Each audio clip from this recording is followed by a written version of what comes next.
Welcome to the Educate and Empower podcast, where we educate the community around healthcare and a healthy lifestyle. Hi everyone, welcome back to the Educate and Empower podcast. I'm your host, Rebecca East, nurse practitioner, CEO and founder of the Holistic Care Collective, and subsequently this podcast. I have an incredible guest and dear friend of mine, Krysten Rogers, here to talk about, all things mum life, sex life, and of course, our beautiful Arbonne business that we both are involved in. Krysten, thanks for joining me today. You're welcome. So, for all of the viewers, because I know you quite well, for all of the viewers, tell us a little bit about who Krysten is. Okay, wow. Okay, well, thank you so much for having me. Let's get stuck into it. So, who I am is probably very much essentially who I wanted to be when I was younger. And then, as we know, when we grow up, there's a bit of influence, society, family, etc. And I feel like I've really come back on that path now. So, I'm very much into empowering women and allowing women to have a voice and to be really in tune with who they are. I'm into holistic health and growing my own fruits and veggies and living on the land. I'm into giving kids a land experience and building up their resilience and character and confidence in that way. I just feel like my motto at home is very much we lead with love and kindness. And that's basically how I operate my day and my life, is to lead with love and kindness, and whatever comes my way is meant to come my way. So I suppose in a nutshell, that's who I am. And yes, I'm a wife and I'm a mother of 4 children too. Yeah, I don't know how you do it, but I think you're beautiful. You're a beautiful mum, and you are absolutely 100%. You don't leave that life in your home life, but you also lead it in the community. I don't know if you know that, but you do have that, that beautiful love and light that wherever you go, people see that. So you are a beautiful soul. Thank you. Let's talk about all things like this. Obviously, this podcast is all about educating, empowering, particularly, as I say, I would probably say women, but it doesn't always, I still see men, and men still listen to this. We don't get it. We're not empowered to look after ourselves. We were never, especially our generations before us, the I guess the trajectory of being able to put ourselves first has changed significantly, right? Like, I absolutely am very grateful that of the way that it is that we are empowered, but there's so many that are still not. What would you say to those people who really find it difficult to be able to educate and empower themselves around their own health and their own life? Like, as you say, you've just come back to the life that you have been dreaming of for such a long time, but it's in health and it's in life, right? And I think they're two intertwined beautifully, and are a part of our philosophy here at THCC. But how do you do it? How do you educate and empower yourself? That's a really good question. I suppose what I firstly want to say is that you are a human and you're on this earth to be your own person. And I think there is so much noise outside of your being that can tell you or give you indications of how you should live your life, or what you should be doing, or in which order you should be doing something. And I think that if we were just to remove all that noise and just get back into ourselves and sit with our own wishes and dreams, that your health and wellness would be in your top 3. Well, it should be, but I think it would be. And I really do think it's taken me a bit of time to get rid of that noise. Honestly, there's so much around what a woman should wear, what she does, how she works, how she mothers, how she lives her life, how she's a wife or a partner, or there's just so much expectation in all of those areas of a woman's life, specifically if they're a mother, that I just find that to be too noisy. And I suppose when I say I've come back to that is because I did very much have to go through the valleys of finding out who I was through that process, and being a working single woman, and then having a partner, and then being married, and then having children, and trying to navigate all of those changes. It's really opened my mind quite clearly now to the fact that I don't owe anybody anything. Like, I live here for my own health and wellness and my own happiness and joy. And I suppose if I was to give anyone any advice, it would be that one little step to actually just find a space where you can reduce the noise and really sink into what it is that you want and how you want to live your life. And then in that, I honestly think in that phase of quietening your mind, there will be answers there on how you can improve your health and wellness and prioritize yourself. Because if you were just you, you would be on the top of the list. Yeah. So I think that's just very much how I view it now. I'm not going to say it's an easy process. Sure, I've got doubt. I have fears about if I do something against or unparalleled to how other people do things, or if, like, for example, going to the gym and I'm taking my children with me, other people might seem to think that that's too hard. But that's the type of hard that I would choose over not going to the gym, to move my body, to be a part of a community, to be with other women and their children in that environment. So we become one then, and then it's a benefit to the community as well in that way. So yeah, I think it's really just a matter of sitting in your own quiet space and thinking about how you would live your life if you had none of that noise. That's really what I would suggest.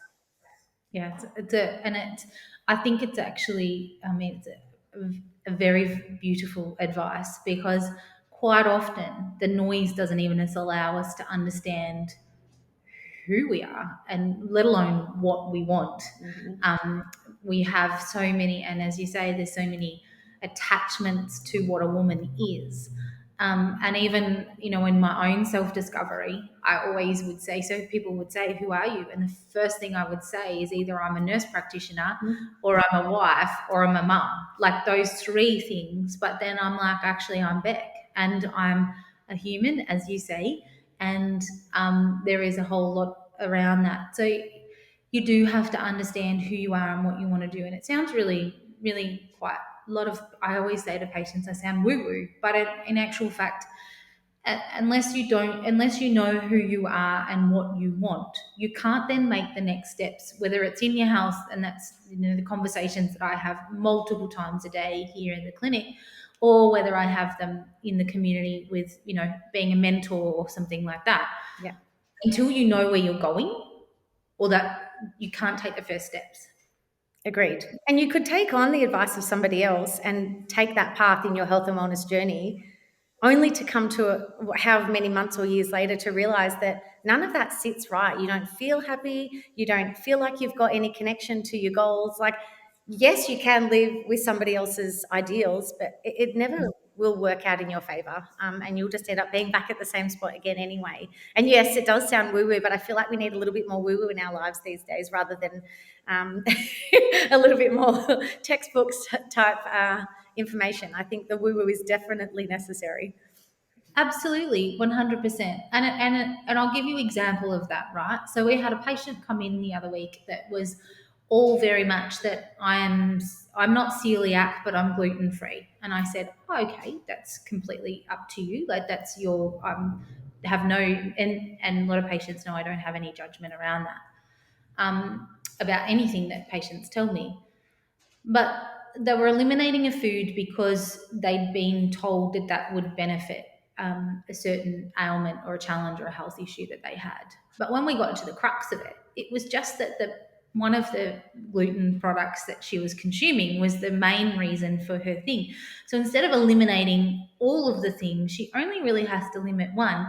And I actually am really keen to do like a podcast just all on intuition and women's health, and particularly women and men or people listening to their own body, because our body tells us stuff that we don't even know how to. But I think that is, I agree that, I mean, that's why we build the business, is to have, it's my philosophy, we have alternative and woo-woo stuff.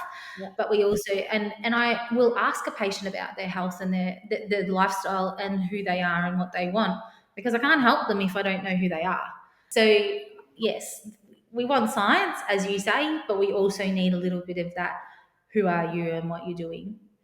In terms of your own health journey, what has been some of the challenges that you've found as a young female with young kids, and on this journey yourself? But and you're generally a very well lady. Are there things that you get frustrated with, you've had challenges with? You don't have to disclose what they are, but how do you navigate through the health system yourself? Oh,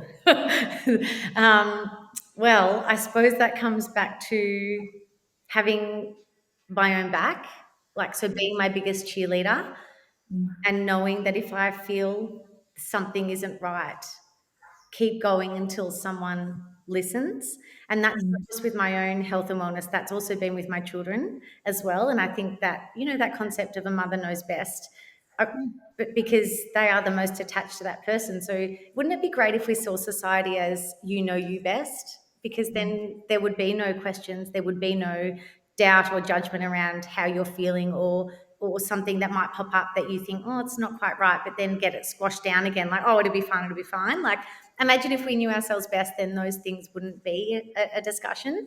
I feel like I have always sat with my feelings for a little bit, like always through my health journey. If there's something pop up, I would think, okay, let's just sit with this for a minute and find out what is my solution? Like, what do I actually want the solution to be, and why do I want that to be the solution? So, for example, new mother, breastfeeding, gained a lot of weight during pregnancy, which was fine. I had a healthy, well, chubby baby, and I was very happy with that.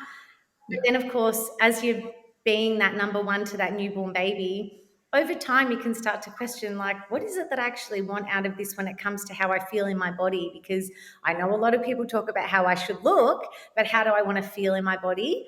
And I suppose when I've come to those pivotal moments in my growth of through my life, and then my health and wellness points, because I feel like they kind of come in points, don't they, in each stage, I have a circle of people that I can rely on and trust. And I think that's really important too, is you've got to know yourself, but also you need support, whether that be friends or family or people in the health space that can be your cheerleaders too. And I suppose I've just really narrowed that down to, I know who I've got that I could rely on or talk to.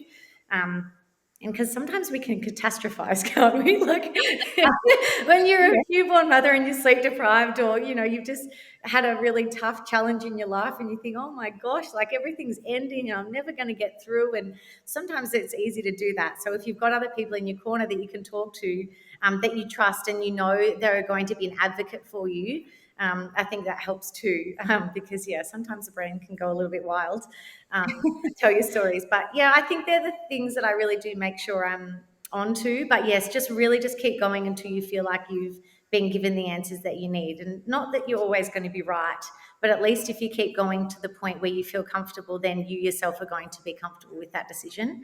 Have any questions? It's actually beautiful. And a lot of the time we don't listen. 9 times out of 10 I would see patients here and I'll be like, but like, it's like a skin check. Every single skin check that I say, is there any specific ones that you have a concern about? 99% of the time when they spot it and they're like, oh yeah, this one on my head or this one on my leg, this is the one that's definitely changed and I'm not happy with it on there. It's one that I remove and has either precancerous cells or is a cancer.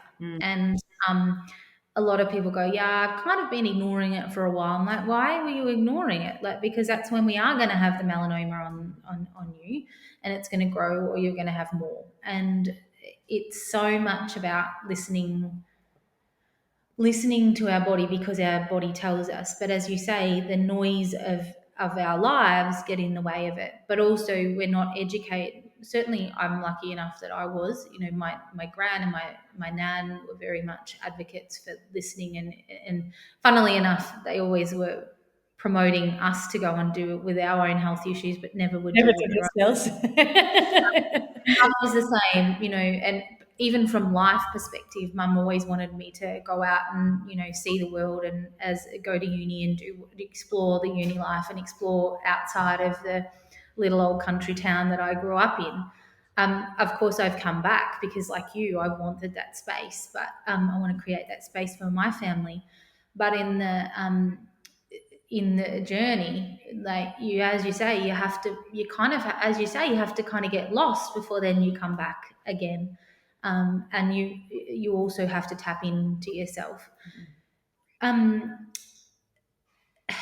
What kind of products, what are your non-negotiables in terms of, not necessarily products, but what are your non-negotiables to ensure that you can, achieve what you want to achieve in terms of life, kids, your day to day? Because quite often people turn around to me and say, I don't know how you do it. Like, you look great, but even today, 10 days post back surgery, everyone's like, oh, you look phenomenal. I'm like, I actually feel really rough today, but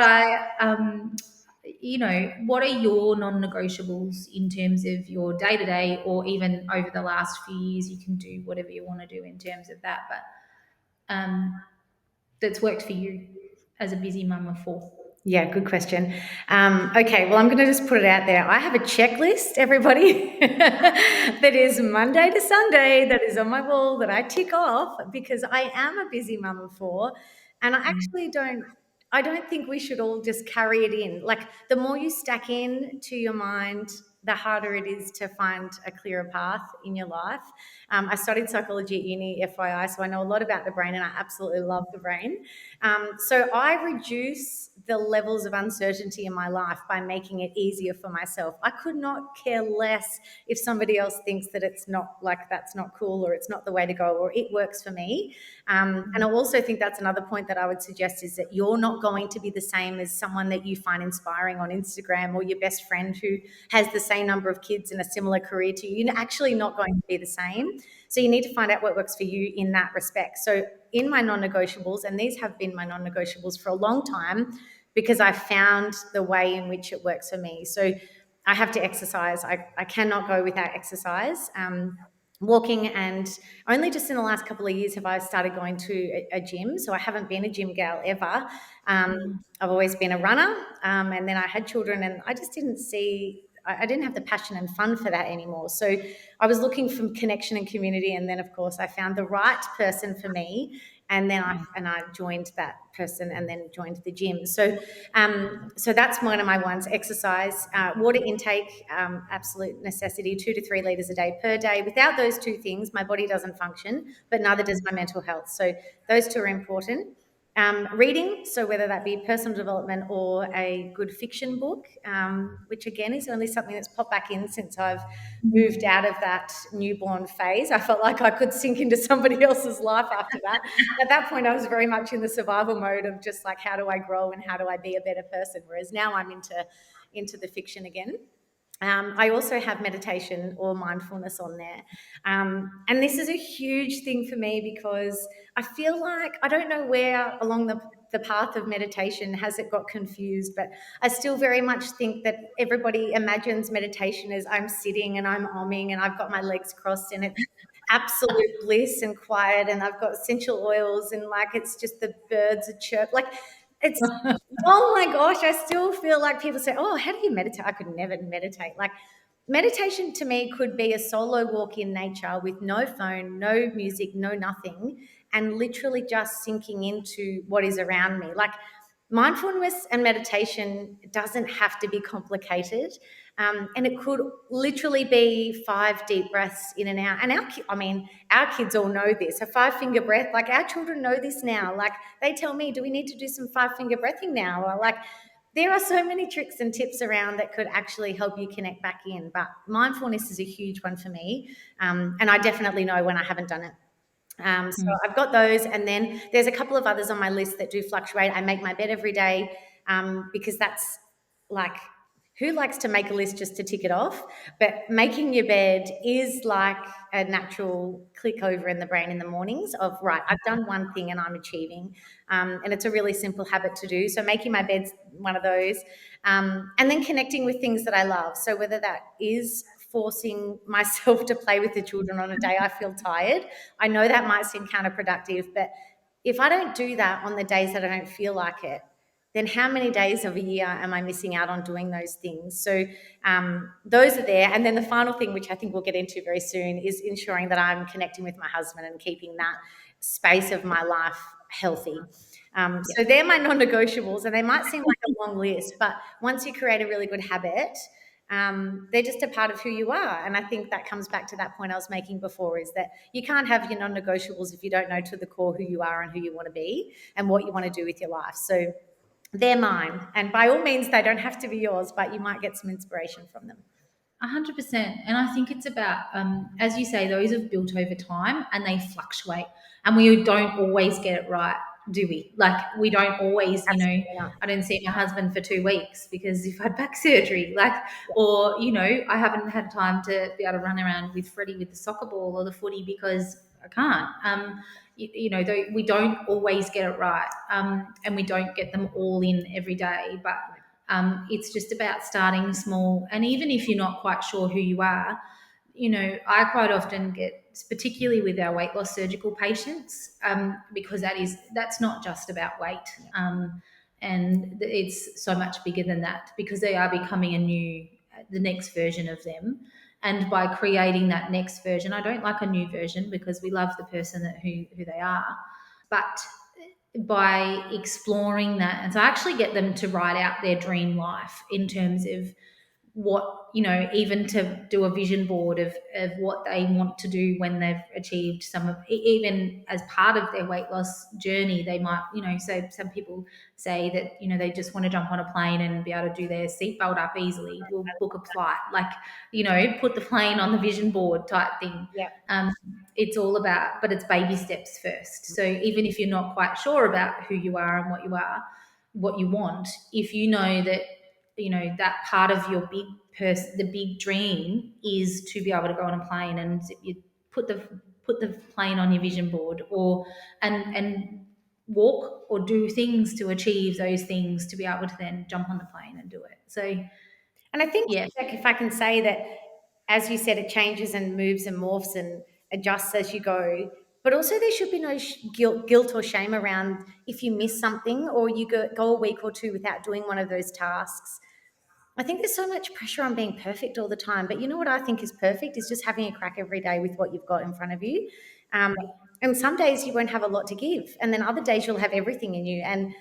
But it's about the journey of becoming who it is that you want to be, and removing that guilt and shame. Gosh, I hate it when people are so hard on themselves about not hitting something.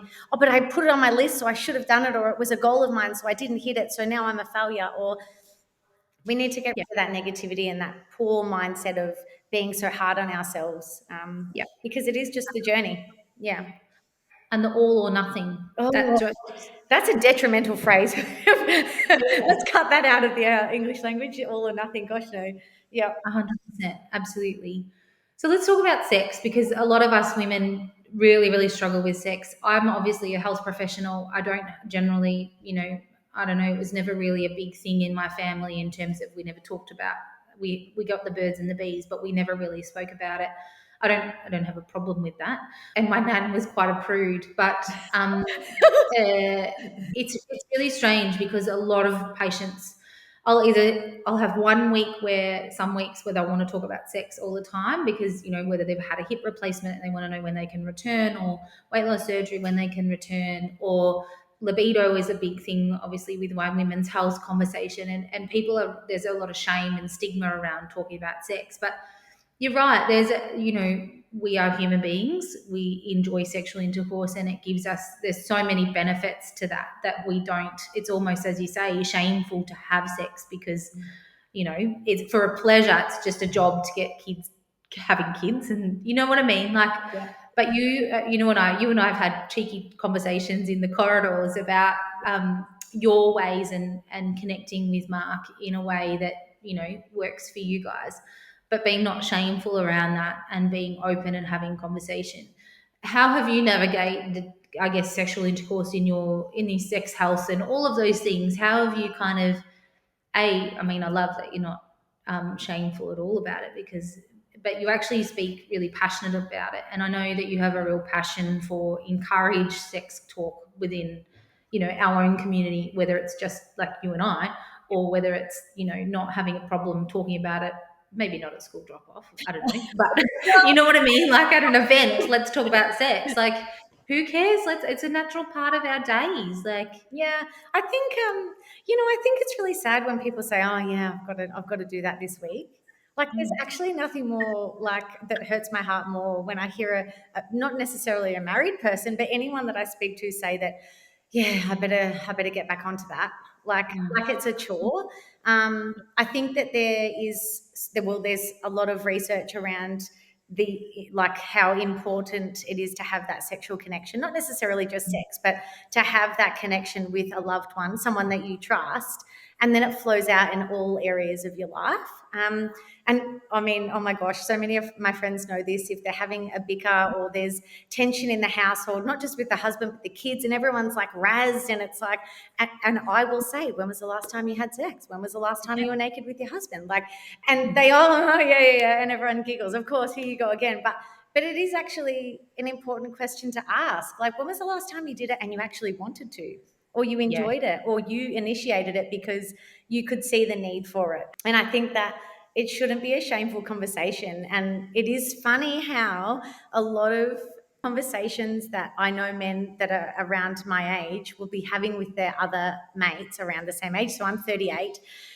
And there's this conversation around it, or the last time they got it, or how long it's been, or like, and I know that there is an absolute biological need, but also that's something else I'm really like keen to explore a little bit more in my future. I'm very like connected to it now, but I'm not like open about talking about it on my Instagram or anything like that. But I will talk about it with people. But I think I need to step up now and not be so afraid of talking about it, because probably there is that underlying awareness that people will be shameful or make comment about it, probably to Mark more than they will me, and that might make him uncomfortable. But I just think it's a really important need in a household to have that love and that true connection with someone, but on a really deep level, not just surface because it has to be done or it's about time, or, like, I just really think that you're supposed to be loved on such a deep level, and that is a part of that love. And I don't know how you couldn't just step out and want to radiate love and happiness and without having that as a part of your life. Like, I understand when I'm stressed and angry, or I'm bitter, or I'm whatever I am, and I don't often display those out in public, but sometimes I can be snappy. I know what it is that I need. Like, we all know in the family. Well, the children don't know yet, but Mark and I both know what's needed. Just because we have spent a lot of time and open discussion. Like, do you just do things because that's how you sort of always done it in your relationship, and you do this and then that happens and this happens and then it's finished and then it's all good? Or do you have open conversations around what it is that you need or you'd like to try, or that you have questions around? Open discussion is really important. But I also will say, on a health side of things, having 4 children through that process, and I've had both vaginal and cesarean births, I have made sure that I have health professionals in my corner so that I don't have questions and doubts and worries when I am then embarking on that again. And I have been and seeked out professional advice after every child, because I don't know, I can speak for myself, but I'm not sure about other women, but I have found after every child, we have had to relearn my body all over again. It's been different on every level.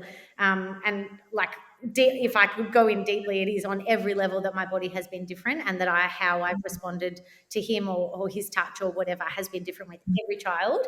And I think too, that can feel laborious for some couples, because there's a lot of stress of newborns, or sleep deprivation, or financial pressures, or work and life balance, and all the things.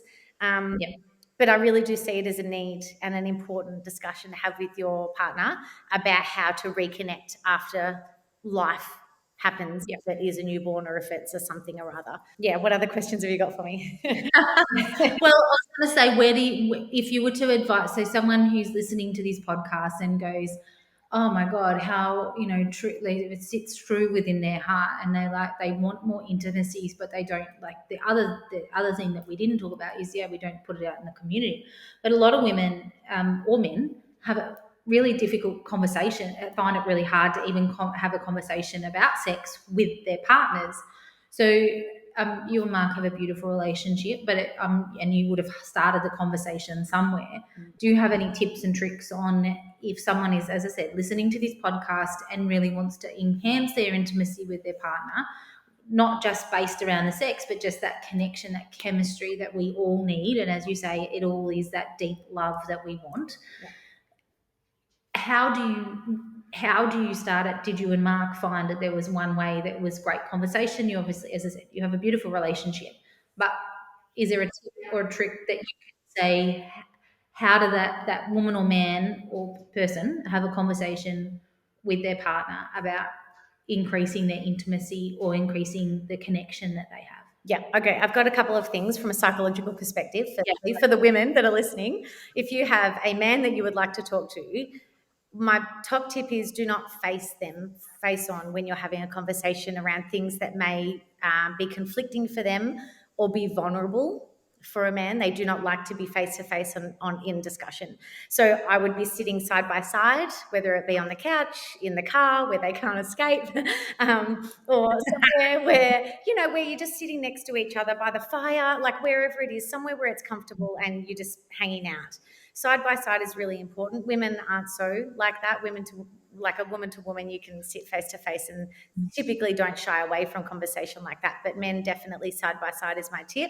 And then a couple of phrases that we started out with when it came to talking more in depth about where we were at was just using the phrase, the story I'm telling myself is.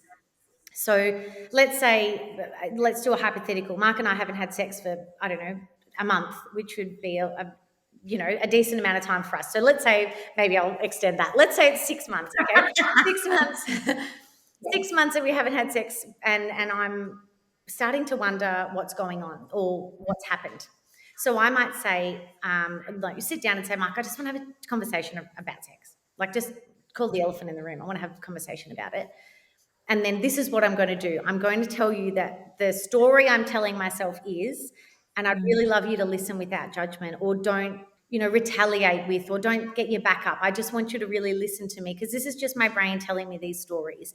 This is how we started these conversations. So I said, and it also, by using that phrase, it helps to bring that wall down, so that then they are seeing this as like a caregiving, like I need to help you with what it is that you've got going on. So I might say, the story I'm telling myself is, we haven't had sex for that long because you don't find me attractive anymore. That's a big one. And I hear that a lot. I hear that a lot. Or it could be, the story I'm telling myself is that you don't need it anymore, so you don't ask for it anymore. Or whatever it is that you're saying. And you've really got to reiterate, and you might need to have that same conversation multiple times in that first discussion of, I'd really love you to take this judgment free. This is my brain telling these stories. I'm not accusing you of anything. And there will be one partner in the relationship typically that would be more comfortable taking this conversation ahead, like starting it out. It doesn't always be the woman, it could be the man as well, or whatever your situation is. But that's how I would go about it, but not just one and done. Like, okay, so we've got to the point of, okay, well, no, I do find you wildly attractive, but I feel like you have a lot going on and I'm the last thing you really want right now. Then you start to discover through the murky waters what it is that's actually under there. Yeah. And then this is my biggest tip. You got to schedule it in your calendar. Because when you've had these conversations, it's like, right, okay, this is all good, but nobody's going to go ahead and like try it, because you're all still very much like, we're in the vulnerability like phase, and I don't know. Schedule it in and then have some chats about it afterwards, a couple of days. It feels very clinical, and it feels kind of like not sexy, because let's be honest, a lot of these things aren't sexy at the beginning. It gets sexy, but you've got to get through. They're my tips. Like, honestly, it's got to be a little bit more clinical at the start and a bit clunky. And I can tell you, I've had my fair share of clunky after each child, but it does get better. And the more open and more vulnerable and the more connected you are, the easier it becomes. Yeah. They're my top tips. So use those couple of things side by side if you can. Quiet space, no interruptions. Use the phrase, the story I'm telling myself is, and then go with love. Lead with love and kindness. Yeah, they're beautiful tips, absolutely beautiful tips. And I'm so glad you came from that psychological perspective, because it is about, the psychology is about not blaming them and saying it's actually bringing them back to you. So saying that I feel, this is how I feel, this is how, as you say, my mind is telling me this. I'm confused. It's giving them that real vibe of go, oh, like it's actually you're tapping into yours, and it's not, it actually refrains from that blame or that shame to them, or why, you're not touching me. Why are you not touching me anymore? they instantly just get their back up and they're like, what? Like, where did that come from?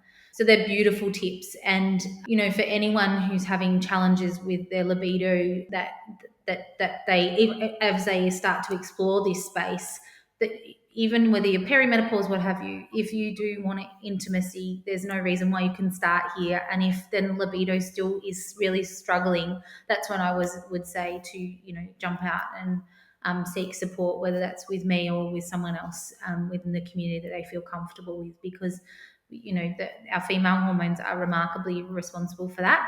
But that doesn't say that you can't start a journey like this now on your own, if that's what your body needs and your mind and your heart need. Yeah. We shouldn't be shameful for having it, but I welcome more conversations about sex, because it's an intimacy and again that connection with your partner, because it is exactly, it shapes who you are. Imagine how happy we'd all be if we were. 100%, absolutely. And it is you can't expect to go to 50 Shades of Grey straight away. Yes, exactly. Dominatrix all the way. No, you're right. It can't. It's if that's what you want. We all loved it. Like, we all loved the movie. We all digested the books. Mm-hmm. So there's got to be some need for us to be, exploring this type of thing within our own partnerships. So absolutely, beautiful tips.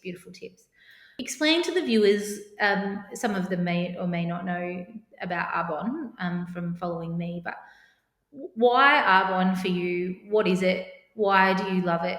Why, tell us about the Arbonne element of your life. Yes, absolutely. Well, I'll go a step back and say that I was a teacher prior to becoming an Arbonne consultant and having my own Arbonne business.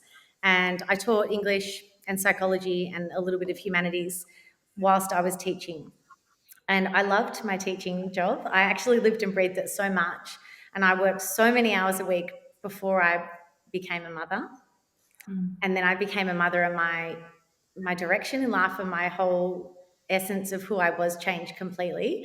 And it actually was like a rug being ripped out from underneath me, because I'd made the claim to a few of my colleagues at school that, 6 months and I'll be back, like 4 days a week. I can't wait. Like, it's going to be so good.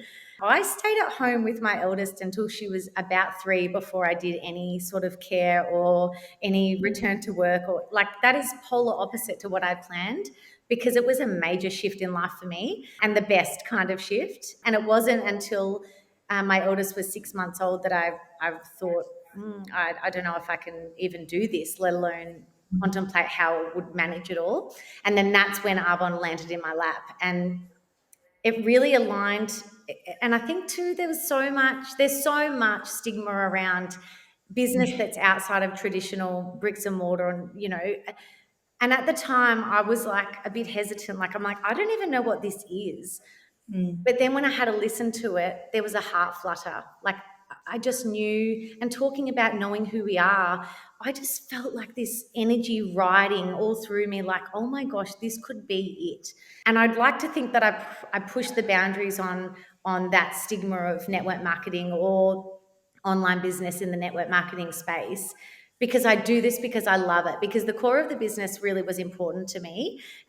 It is a vegan and 40-plus-year-old business that has always put health before anything else. And there are no nasty products or nasty ingredients in the products, and that's really who I am. I don't want to have unnecessary chemical and exposure in and put onto my body. But also too, when I was working and teaching, I put so much effort in, and there was no extra reward for that. Like, there was no, like, Krysten, you've worked 60 hours a week for 5 years, and we really thank you for that. Like, there's just, you get a slight pay increase every year. And I'm not dissing the education department whatsoever, or education.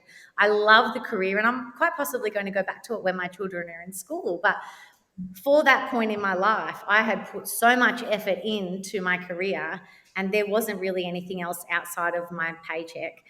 That wasn't the case in Arbonne, and that's really what was one of the reasons why I thought, well, the more effort I put in, the more I'm rewarded. Yes, please.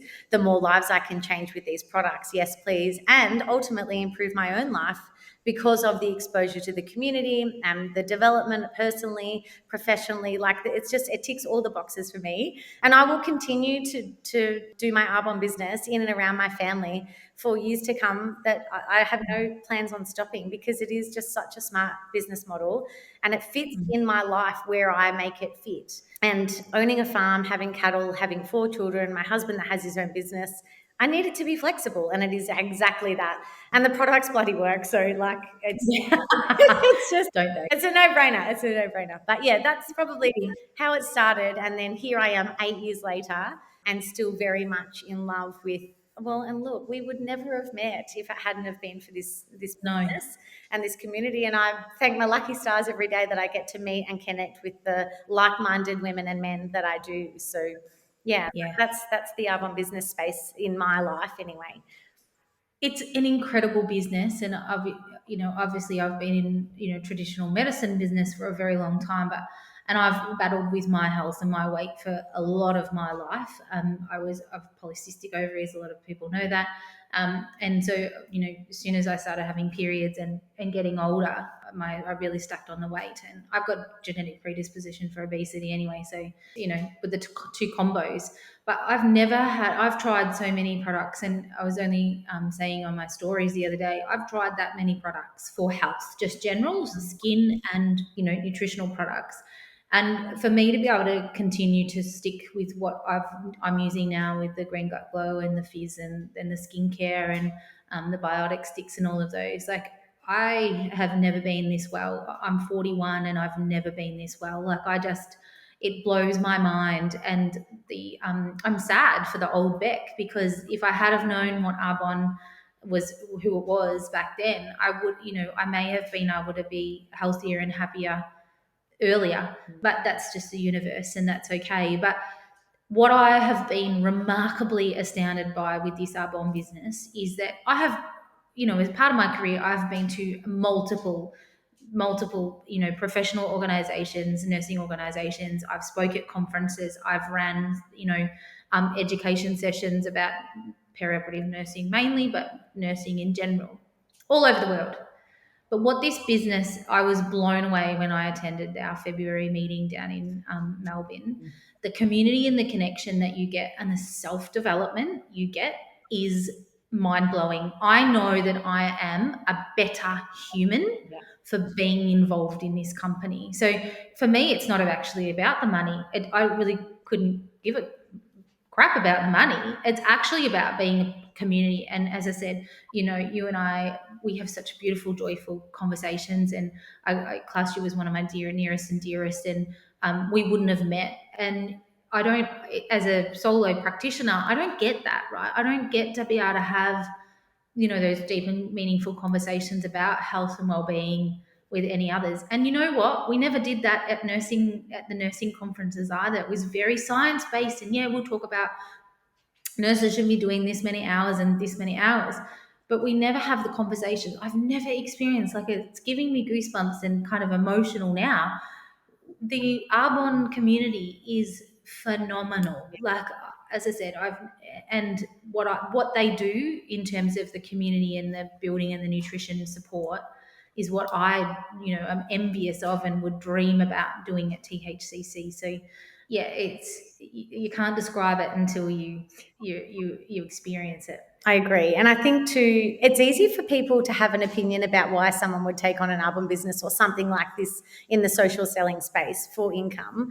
Well, yes, because I have bills to pay, but also I wouldn't still be here this many years later if it was just for income. Like, you know what I mean? Like, you are right. I am trying to explain to someone how these conferences feel. It's impossible to explain it. It's just, if you want to experience it, you've just got to have a bit of courage to come along and try it out. And I truly believe it's meant to be a part of my life. Like, and I feel my most happiest and joyful. And like, I can just be who I want to be at an Arbonne conference. Like, most people say, oh, Krysten being Krysten, dancing, singing, and just being joyful and like all the things, and loud and proud and laughing and all of that. But I can truly, and you know this because you've been there, I can just be like that the entire time with zero judgment. Yep. And that's Absolutely. actually a really refreshing thing. Like, I actually don't care what other people think of me. And it's taken a long time to get to that point, but I don't care what somebody has an opinion about me, whether it's nice or it's not nice, because I know and like who I am. But when you go to a conference that Arbonne put on, you just feel like you are at home. That's probably the only phrase I can use that really hits home, but you just feel like you are home. Yeah, absolutely. We are family, and it is exactly like that. And you feel you've got your mainly sisters in the house, and you can text, and I don't know, it's undescribable, but it's unbelievable. And I love the company itself as well. And Absolutely. yeah, as I said, we wouldn't have met you. This has been the most wholesome conversation. I'm just so lit up. I wouldn't know I was 10 days post back surgery. I'm on such a high. Thank you so much for spending time with me this afternoon. And I have no doubt our listeners will get a bucket load out of this. If anyone has any questions or queries for Krysten or any further hot tips, they can direct message me after this goes live. But thank you. Thank you so much for being here today. Look after yourselves, take care, and thank you all for joining the Educate and Empower podcast. Thank you.